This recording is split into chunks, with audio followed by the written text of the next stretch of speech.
Praise the Lord. ஆண்டவராகிய இயேசு கிறிஸ்துவின் நாமத்தில் உங்களுக்கு என் அன்பின் வாழ்த்துதலை தெரிவித்துக் கொள்கிறேன். அருமையான தேவ பிள்ளைகளே, ஒவ்வொரு நாளும் இந்த யூடியூப் மூலம் உங்களை சந்திப்பதில் நான் மிகுந்த மகிழ்ச்சி அடைகிறேன்.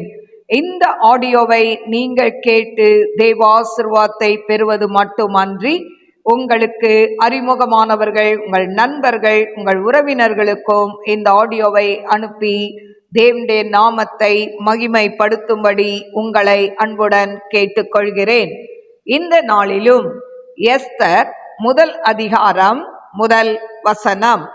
இந்து தேசம் முதல் எத்தியோப்பியா தேசம் வரைக்கும் உள்ள 127 நாடுகளையும் அரசாண்ட அகாஸ்வேருவின் நாட்களிலே சம்பவித்ததாவது, ராஜாவாகிய அகாஸ்வேரு சூசான் அரண்மனையில் இருக்கிற தன் ராஜ்யத்தின் சிங்காசனத்தின் மேல் வீற்றிருந்தான்.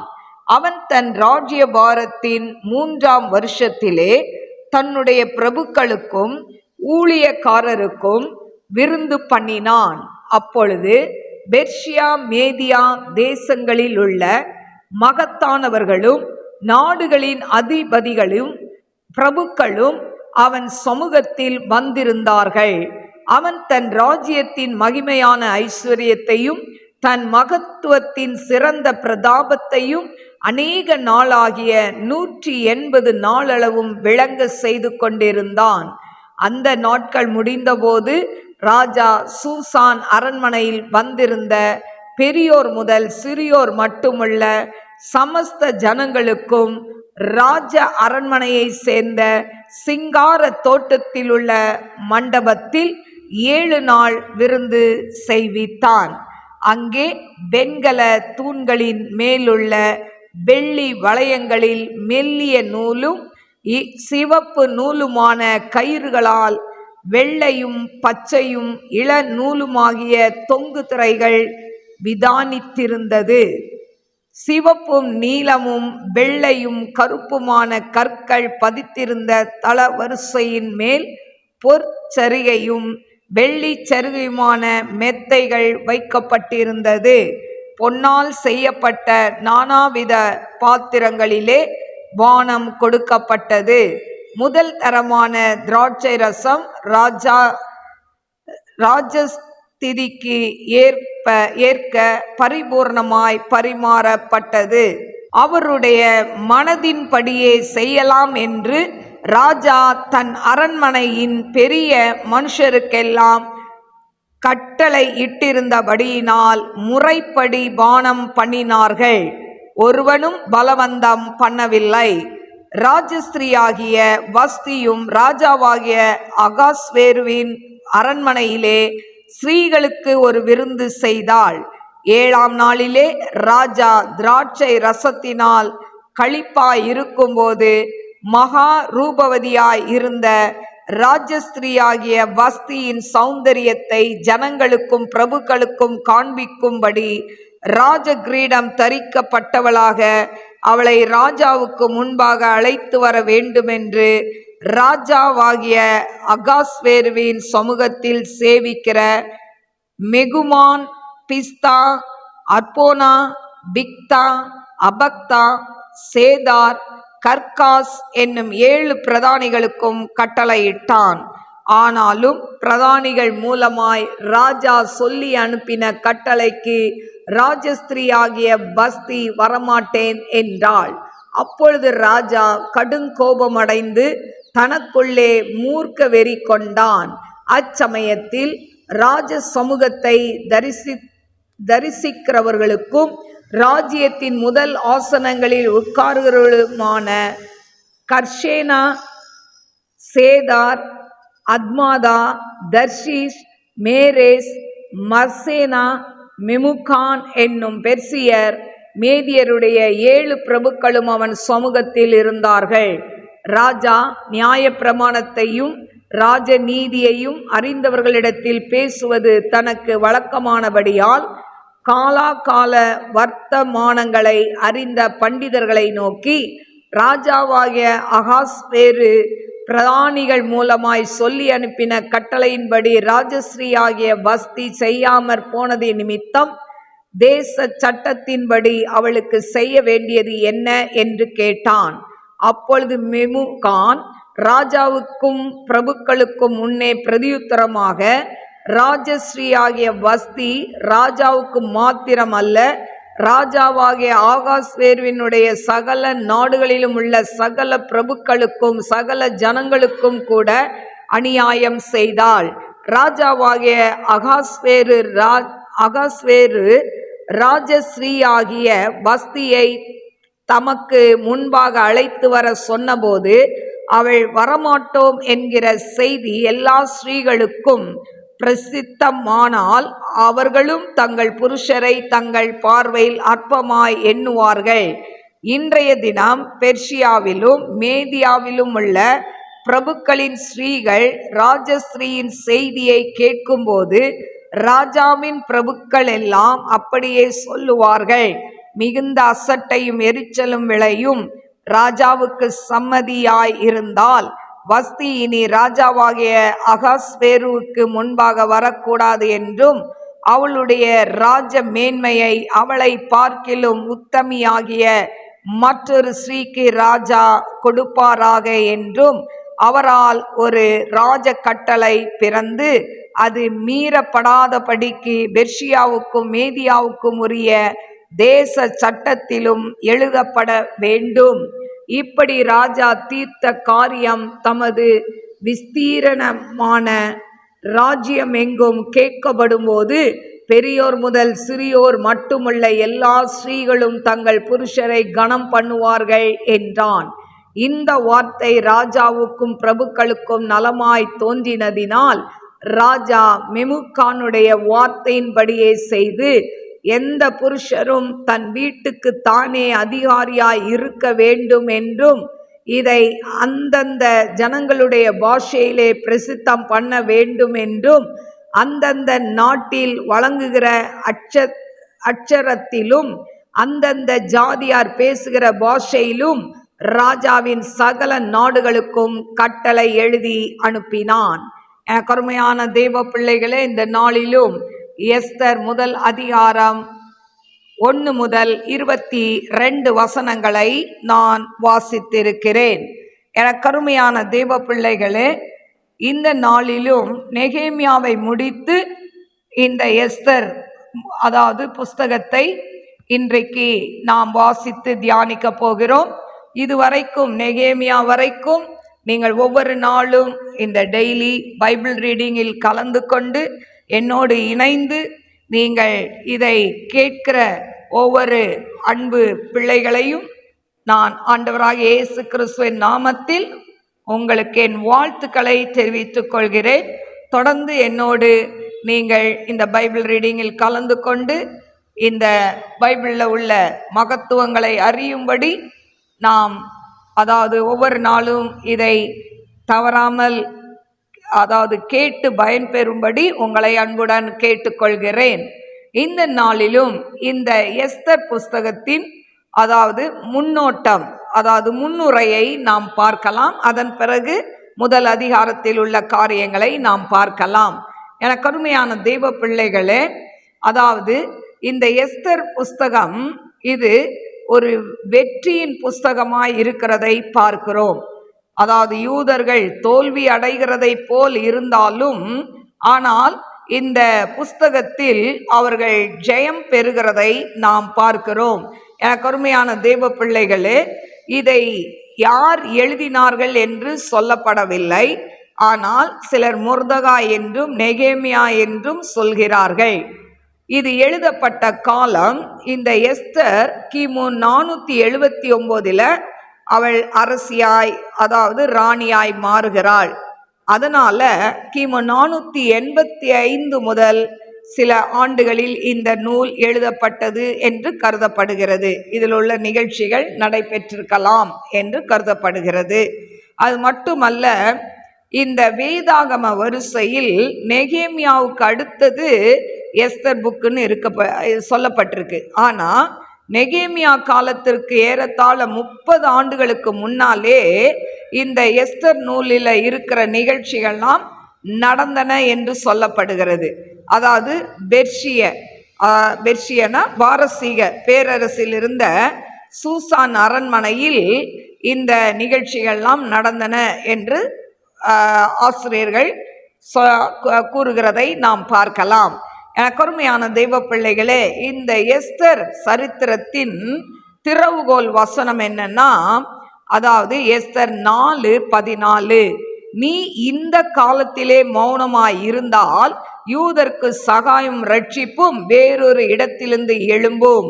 நீ இப்படிப்பட்ட காலத்துக்கு உதவியாய் இருக்கும்படி உனக்கு ராஜ மேன்மை கிடைத்திருக்கலாமே, யாருக்கு தெரியும். இதுதான் இந்த எஸ்தர் புஸ்தகத்தின் திறவுகோல் வசனம். கருமையான தெய்வ பிள்ளைகளே, இந்த நூலில் உள்ள சிறப்பு என்னன்னா, இதில் தேவன் கர்த்தர் என்ற எந்த பெயரும் இல்லை. ஆனால் இந்த எஸ்தர் புஸ்தகம் முதல்ல இருந்து கடைசி வரைக்கும் இந்த இடத்துல கர்த்தருடைய செயல் இந்த இந்த நூல் முழுவதும் இருக்கிறதை நாம் பார்க்கிறோம். அதாவது தேவன் அரசாளுகிறார், அவர் எல்லா சூழ்நிலையிலும் மக்களை நடத்துகிறார். ஜாதி மத நிற மொழி இதெல்லாம் பார்க்கறது அது பாவம்னு சொல்லி நாம் பார்க்கிறோம். கருமையான தேவ பிள்ளைகளை, எல்லாரும் தேவனுடைய சாயலில் உருவாக்கப்பட்டவர்கள், அதனால ஏற்றத்தாழ்வு இருக்கக்கூடாது அப்படின்னு இந்த புஸ்தகத்துல நாம் பார்க்கிறோம். கருமையான தேவ பிள்ளைகளே, மனிதன் செய்கிற செயல்களை மற்றவர்கள் மறந்து போகலாம். ஆனால் தேவன் மறக்காதவர், அவர் ஏற்ற நேரத்தில் அதுக்கு பலன் அளிப்பார். இதை குறித்து எஸ்தர் 6:1 முதல் 11 வசனங்களை நீங்கள் வாசித்து பாருங்கள். அது மட்டுமல்ல, எஸ்தர் 3:2 தேவனை தவிர வேற யாரையும் வணங்கக்கூடாது அப்படின்னு சொல்லப்பட்டிருக்கிறதை நாம் பார்க்கிறோம். கருமையான தெய்வ பிள்ளைகளே, அது கடுத்து பார்த்தீங்கன்னா, கருமையான தெய்வ பிள்ளைகளே, இதுல தேவன் கர்த்தர் என்ற சொற்கள் பயன்படுத்தாட்டாலும் இந்த நூல் முழுவதும், இந்த எஸ்தர் புஸ்தகம் முழுவதும் தேவன் செயல்பட்டதை நாம் பார்க்க முடியும். அதாவது யூதருக்கு சகாயம் ரட்சிப்பும் வரும் என்பது தேவ செயலை குறிப்பதாக அமைகிறது. கருமையான தேவ பிள்ளைகளே, அதே போல உபவாசித்து ஜெபிக்கிறது பார்த்தீங்கன்னா தேவனிடம் ஜெபிக்கிறதை குறிக்கிறதை நாம் பார்க்கிறோம். அப்போ தேவன் கர்த்தர் அப்படின்னு அந்த பெயர் இல்லாட்டாலும், ஆனா இந்த யூதர்கள் அந்த இடத்துல தேவனிடத்துல அவர்கள் ஜெபிக்கிறதை நாம் பார்க்கிறோம். கருமையான தெய்வ பிள்ளைகளே, அது மட்டும் இல்லாம இந்த எஸ்தர் புஸ்தகத்துல மொத்தம் 10 அதிகாரங்கள் இருக்கு. வசனங்கள் 167 வசனங்கள் இருக்கிறதாக சொல்லப்படுகிறதை நாம் பார்க்கிறோம். இந்த எஸ்தர் புஸ்தகத்தின் உள்ள இருக்கிற அட்டவணை என்னன்னா, 1ஆம் அதிகாரம் 1 முதல் 2ஆம் அதிகாரம் 20 வரைக்கும் புதிய பட்டத்து அரசி தேர்வு, அதாவது ராஜாவுக்கு ஒரு ராணி தேர்ந்தெடுக்கப்படுகிற காரியங்கள் இந்த அதிகாரத்தில் இருக்கிறதை பார்க்கலாம். 2ஆம் அதிகாரம் 21 23 வரைக்கும் ராஜாவின் உயிர் காப்பாற்றப்படுதலை குறித்து அந்த சம்பவம் இடம்பெற்றிருக்கிறது. 3ஆம் அதிகாரம் 1 15 யூதருக்கு எதிரான ஆமானுடைய திட்டத்தை சொல்லப்பட்டிருக்கிறது. 4ஆம் அதிகாரம் 1 முதல் 5ஆம் அதிகாரம் 8 வரைக்கும் மொர்தகாயும் எஸ்தரும் அவங்க திட்டமிடுறாங்க. என்ன பண்ணலாம், யூத ஜனங்களை எப்படி காப்பாற்றலாம் அப்படின்னு திட்டமிடுதலை அதுல சொல்லப்பட்டிருக்கு. 5ஆம் அதிகாரம் 9ஆம் வசனம் முதல் 5ஆம் அதிகாரம் 14 வரைக்கும் மொர்தகாயை கொலை செய்ய ஆமான் திட்டம் தீட்டுகிறதை குறித்து சொல்லப்பட்டிருக்கிறது. அதே போல 6ஆம் அதிகாரம் 1 முதல் 6ஆம் வசனம், 6ஆம் அதிகாரம் 14ஆம் வசனம், இதுல மொர்தகாய் உயர்த்தப்படுதலை குறித்து நாம் பார்க்கிறோம். அதே போல 7ஆம் அதிகாரம் 1 முதல் 10 வரைக்கும் ஆமானின் முடிவை பார்க்கிறோம். 8ஆம் அதிகாரம் 1 முதல் 9ஆம் அதிகாரம் 16 வரைக்கும் யூதர்கள் எப்படி காப்பாற்றப்படுகிறார்கள் என்பதை இந்த அதிகாரத்தில் பார்க்கலாம். 9ஆம் அதிகாரம் 17 முதல் 10ஆம் அதிகாரம் 3 வரைக்கும் பூரீம் பண்டிகையை அவர்கள் எப்படி ஏற்படுத்துகிறார்கள் என்பதை குறித்து சொல்லப்பட்டிருக்கிறதை நாம் பார்க்கலாம். எனக்கு அருமையான தேவ பிள்ளைகளே, இப்போ இந்த முதல் அதிகாரத்தில் பார்த்தீங்கன்னா இதில் அதாவது தேவன் கர்த்தர் என்று சொல்லி சொற்கள் இல்லாவிட்டாலும் ஆரம்பம் முதல் முடிவு வரை இந்த எஸ்தர் புஸ்தகத்தில் தேவன் கிரியை செய்கிறதை நாம் பார்க்கலாம். இதில் 1ஆம் அதிகாரம் 1ஆம் வசனத்தில் இந்து தேசம் என்று அதில் சொல்லப்பட்டு இருக்கிறது. இந்து தேசம் என்றால் இந்தியாவை குறிக்கிறது. அப்போ எனக்கு அருமையான தேவ பிள்ளைகளே, வேதத்தில் எழுதப்பட்ட இந்தியா நாடு முழுவதும் வேதத்தின் நாயகன் அதாவது கிறிஸ்துவை கண்டு கொள்ளும்படி நம்ம என்ன பண்ணணும்? ஊக்கமாய் ஜெபிக்க வேண்டும். 2ஆம் வசனத்துல சூசான் என்பது எதை குறிக்கிறதுனா பெர்சிய அரசர்களின் குளிர்கால அரண்மனையாக இருந்த நகரம். அப்போ சூசான் என்பது அந்த பெர்சிய ராஜாக்களுடைய குளிர்கால அரண்மனை அப்படின்னு சொல்லப்பட்டிருக்கு, இருந்த நகரம் என்று சொல்லப்படுகிறது. இந்த ராஜா எத்தனை நாள் விருந்து வைத்தான் என்று சொன்னால் 180 நாட்கள் விருந்து வைத்தானாம். இது முடிந்த பிறகு திரும்ப 7 நாட்கள் ஒரு சிறப்பான விருந்து, அதாவது பிரபுக்கள் ராஜகுலத்தார் அவங்களையெல்லாம் வைத்து இன்னும் ஒரு 7 நாட்கள் சிறப்பாய் விருந்து செய்ததை நாம் பார்க்கிறோம். எனக்கு அருமையான தேவ பிள்ளைகளே, இந்த சிறப்பான விருந்து நடந்த அந்த 7 நாட்கள்ல தான் அவன் ஒரு நாள் என்ன பண்றான், அகாஸ்வேரு ராஜா தன் வஸ்தியினுடைய அழகை மற்றவர்கள் காண வேண்டும் என்று சொல்லி வஸ்தியை அழைத்து வரும்படி அங்க என்ன பண்றாங்க, அங்க இருக்கிற பிரபுக்களுக்கு அவன் கட்டளை இடுகிறதை பார்க்கிறோம். எனக்கு அருமையான தேவ பிள்ளைகளே, இப்படி ராஜா உன்னை அழைக்கிறார் என்று சொல்லி ஆட்களை அனுப்புகிறதை பார்க்கிறோம். எனக்கு அருமையான தேவ பிள்ளைகளே, இப்படி அவர்கள் சொல்லும் பொழுது அந்த வஸ்தி என்ன பண்றா, வரமாட்டேன் அப்படின்னு சொல்லி பதில் சொல்லி அனுப்புகிறதை நாம் பார்க்கிறோம். எனக்கு அருமையான தேவ பிள்ளைகளே, இந்த மெமுகான் அவனுடைய கொள்கை என்னன்னா, சட்டத்தினாலும் கண்டிப்பினாலும் அடக்கி ஆள்வதினாலும் குடும்பத்தை நடத்த வேண்டும் என்பது மெகுகானின் கொள்கையாகும்.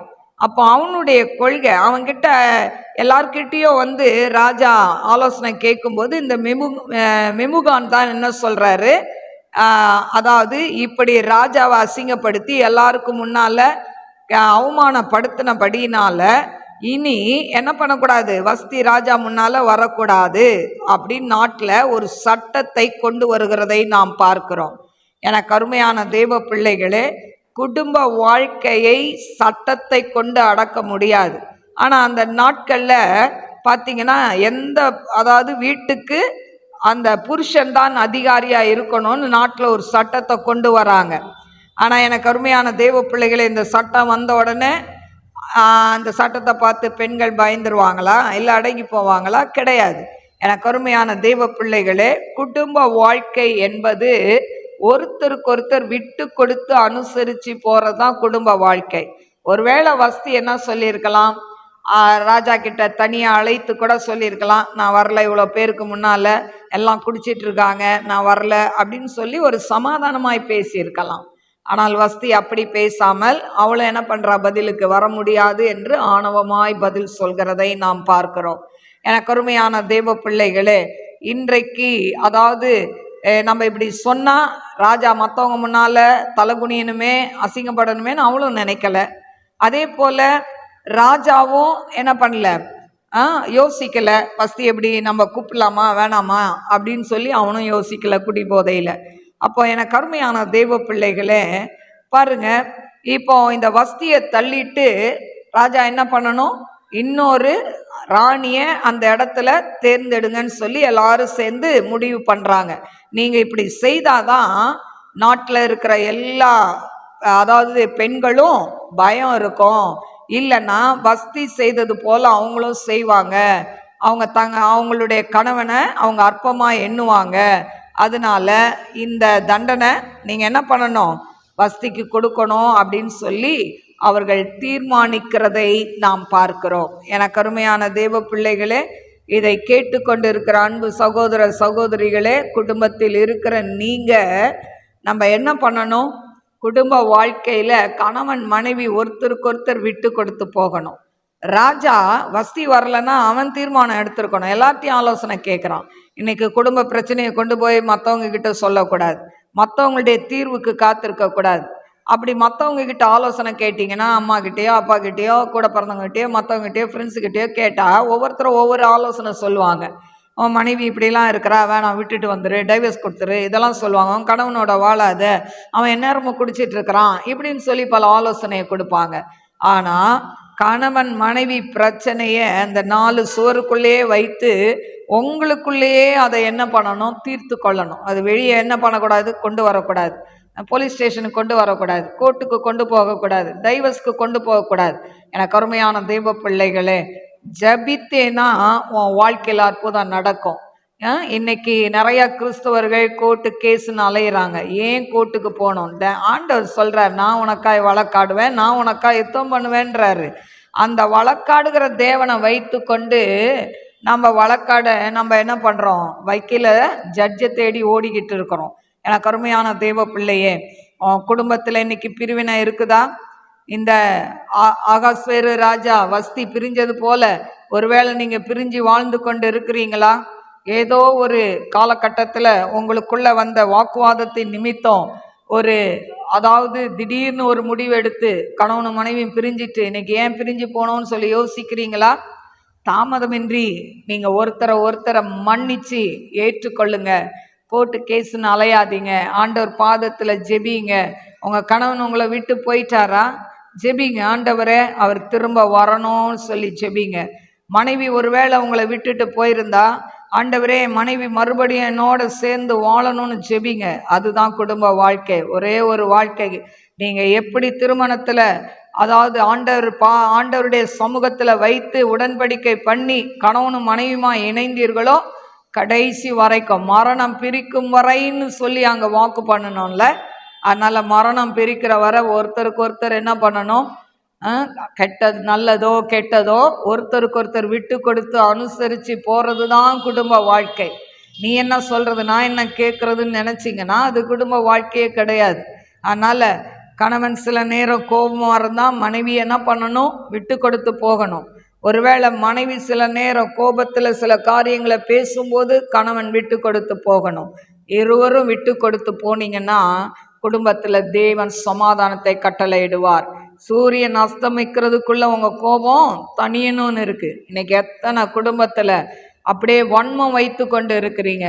எத்தனை நாள் பேசாம இருக்கிறீங்க? கணவனோடு பேசலை, மனைவியோட பேசலை, ஏதோ ஒரு ரோபோ மாதிரி வாழ்ந்துக்கிட்டு இருக்கிறீங்க. ஒரே வீட்டுக்குள்ளே இருந்துக்கிட்டு கணவனுக்கு அதாவது கணவனும் மனைவியும் வேறு வேறு திசையில் வேறு வேறு ரூமில் இருந்து கொண்டு ஒரு லாட்ஜில் வாழ்கிறத போல நீங்கள் வாழ்ந்து கொண்டு இருக்கிறீங்க. இதுக்காக ஆண்டவர் உங்களை இணைத்தார். இதற்காக ஆண்டவர் மனிதன் தனிமையாக இருப்பது நல்லதில்லைன்னு ஏற்ற துணையை கொடுத்தார். ஏற்ற துணையை தான் கொடுத்தார். இன்னைக்கு சில நேரம் நம்மளே நம்ம வாழ்க்கையை சூஸ் பண்ணிக்கிறோம். அது ஏற்ற துணையான்னு தெரியாதுல்ல. அப்படியே ஏற்ற துணையை கொடுத்தாலும் வாழ்க்கை என்பது மேடு பள்ளம் நிறைந்தது தான் வாழ்க்கை. அப்படியே ஸ்மூத்தா போய்கிட்டே இருந்தா நம்ம இங்க இருக்க வேண்டியவங்க இல்லை, பரலோகத்துல இருக்க வேண்டியவர்கள். எனக்கு அருமையான தெய்வ பிள்ளைகளே, இன்றைக்கு நம்ம இந்த பூமியில தான் வாழ்ந்து கொண்டு இருக்கிறோம். கணவனும் மனைவியும் அப்படியே எந்நேரமும் அப்படியே அவங்க அதாவது அப்படியே சிரிச்சு சந்தோஷமா அப்படியே லைஃப் போகாது. அது சினிமாவில் தான் காமிப்பாங்க.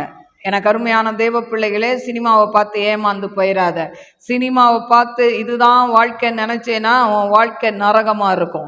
ஆனால் சினிமா வாழ்க்கை வேற, நிஜ வாழ்க்கை வேற. நிஜ வாழ்க்கையில் மேடு பள்ளங்கள் வரும், அனுசரித்து போகிற காரியங்கள் வரும், விட்டு கொடுத்து போகிற காரியங்கள் வரும்.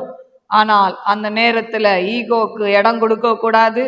இல்லை இந்த வாழ்க்கை எனக்கு வேணான்னு அவசர முடிவு எடுத்து அம்மா வீட்டுக்கு ஓடவும் கூடாது. நின்று நிதானித்து தேவ பலத்தோடு தேவ சமூகத்தில் காத்திருந்து ஜெபித்து உன் குடும்ப அல்லங்கத்தை கட்டி எழுப்பணும். அதுக்காக தான் ஆண்டவர் உன் கரத்தில் இந்த குடும்பத்தை கொடுத்துருக்கிறார், விட்டுட்டு ஓடுறதுக்கு இல்லை. அதனால கடைசி வரைக்கும் இருந்த அந்த வாழ்க்கையின் ஓட்டத்தை முடிக்கிறது தான் ஆண்டவர் விரும்புகிறாரே தவிர அந்த குடும்பத்தை விட்டு நீ பிரிஞ்சு வாழணுன்றத ஆண்டவர் விரும்பல.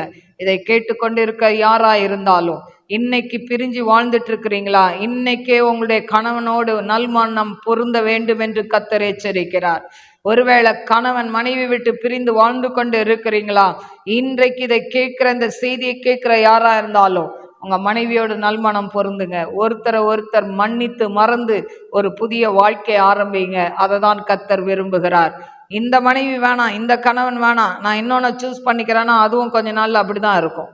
அதனால கொடுத்த ஒரே மனைவியோட ஒரே கணவனோடு கடைசி வரைக்கும் வாழ தேவன் உங்களுக்கு அனுக்கிரகம் பண்ணுவார். கண்களை மூடி நாம் ஜெபிப்போம்.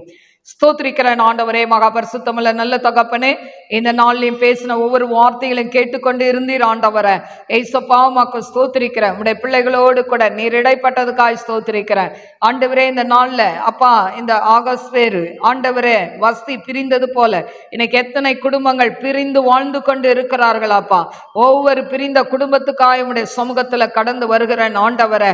அப்பா, மனிதன் ஆண்டவரே தேவன் இணைத்ததை மனிதன் பிரிக்காது இருக்க கடவன் என்று சொல்லப்பட்டிருக்கு ஆண்டவரே. மனிதன் தனிமையா இருப்பது நல்லதல்லன்னு சொல்லி தானே ஏற்ற துணையை கொடுத்தீங்க ஆண்டவரே. உமக்கு ஸ்தோத்திரிக்கிற துதிக்கிறேன். ஆதாம் தனிமையா இருப்பது நல்லதல்லன்னு சொல்லி தானே ஏவாளை கொடுத்தீங்க ஆண்டவரே. இன்னைக்கு அப்பா திருமணம் செய்து கொண்டு கொஞ்ச நாட்கள்ல அந்த வாழ்க்கை கசப்பாகி ஒருத்தரை விட்டு ஒருத்தர் பிரிந்து ஆண்டவரை அப்பா பிரிந்து வாழ்கிற குடும்பமும் இருக்கு ஆண்டவரே. டைவர்ஸ் பண்ணிக்கிட்டு வேற திருமணம் செய்து கொண்டு வாழ்கிற உல்லாசமான குடும்பங்கள் இருக்கு ஆண்டவரே. ஒரே வீட்டுக்குள்ள இருந்து கொண்டு ஆண்டவரே ஒருத்தர் முகத்தை ஒருத்தர் பார்க்காம ஆண்டவரே நீ யாரோ நான் யாரோன்னு சொல்லி ஆனா ஒரே வீட்டுக்குள்ள வாழ்ந்து கொண்டு இருக்கிற குடும்பங்களும் இருக்காப்பா ஆண்டவரே. இந்த குடும்பங்கள்ல நீங்க அற்புதத்தை செய்யுங்க. இந்த குடும்பங்கள் ஒன்று இணையட்டும் ஆண்டவரே. அப்பா, மனைவி தன் கணவன் செய்த துரோகத்தை மன்னிக்கிற மகளாய் மாற்றுங்கப்பா.